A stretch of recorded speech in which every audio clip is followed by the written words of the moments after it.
This is the HS Game Time Roundup with Pep Fernandez. Powered by Paradise Chevrolet Cadillac. Standards for excellence.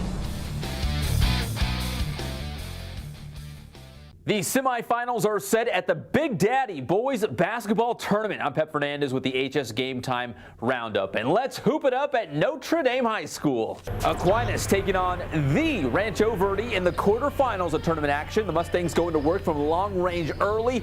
They work the ball around the horn. Kendall Schmidt to Jordan Grace for the corner three. And then back the other way, Demetrius Overstreet lets one fly from deep. Overstreet nails it. Then it's Joseph Rushing with the pass up ahead to Overstreet, who lays it in for Aquinas. A couple nice plays from the Falcons, but the Rancho Verde is loaded with talent this season. Lance Jones battling on the boards, gets the putback there for the Mustangs, and then it's Jalen Hall driving and dishing to Andrew Bournes for the layup. Hall to Trey Nottingham coming up for the triple. But it's better to give than receive this holiday season, and these guys know it. Nottingham repays the favor, and he gives it up to Hall for the three ball. The Rancho Verde moves on to the semifinals of the Big Daddy tournament. The Mustangs will get the winner of this one. Riverside Poly playing Los Osos. The Bears, TJ Reiser finds Kyle Benter beyond the arc. Stop, drop, kaboom. Benter buries the three. Later, it's Bailey Friedman finding Jeff Gonzalez for the bucket. Now we move to the second quarter. Gonzalez to Matt Slater, who fires away from three land. Count it. Still in the second, Ryan Mouton finds Jake Ritter hanging out in the corner. Just hanging out. Sticks the triple. Poly built a big 20-plus point lead, and they go on to win 56-46 to secure their spot in the semis. Marietta Valley will meet Citrus Hill in the other semifinal matchup at the Big Daddy Tournament. Now it's time to step outside and let's kick it with some high school boys soccer action at Hemet. The Bulldogs hosting their own tournament and taking on Cajon in their season opener. Early on, Hemet pushed the ball into the Cajon side of the field. Arrigo Garcia with a shot on goal in the first half, which ended scoreless for both teams. But in the second half, the scoreboard would light up. Cajon comes out firing off the corner kick. Jair Magayan is there for the goal for Cajon. Nice play there. Then later, less than 2 minutes later, Cajon putting the pressure on the Bulldogs again, and Hemet wilts and boots the ball into their own goal. The own goal by the Bulldogs, and that's it. The Cowboys open the season with a 2-0 win at Hemet. The Centennial football team will look to take another step towards defending their CIF Inland Division title when they travel to Rancho, Cucamonga on Friday night. HSGT's Chris Ercole has more on that playoff matchup. Well, Centennial was at home for the first two rounds of the playoffs, but this week they hit the road against Rancho Cucamonga, a team that last week in the quarterfinals beat Rev by a final of 9-6.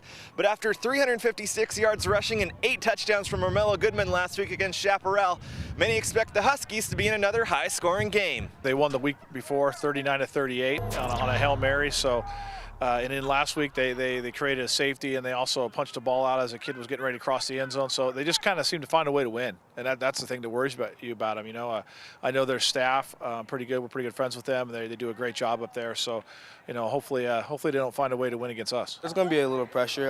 We think that they might try and key on me a little bit, and hopefully my O-line just keeps playing like they did last week, and then I'll have another big game. Well, right now I'm thinking that we have to beat Rancho Cucamonga, because if we don't beat them, none of that happens. But the goal is to win state. The goal is to win CIF. But right now I have to focus on Rancho Cucamonga, because that's what they come first. Since freshman year, we've talked about this, and now we're so close that it's sometimes you can't really focus on CIF, because if we don't win tomorrow night, we don't get to go to CIF. So we have to focus on Rancho Cucamonga first and then look forward. But right now, all focus is on Rancho Cucamonga.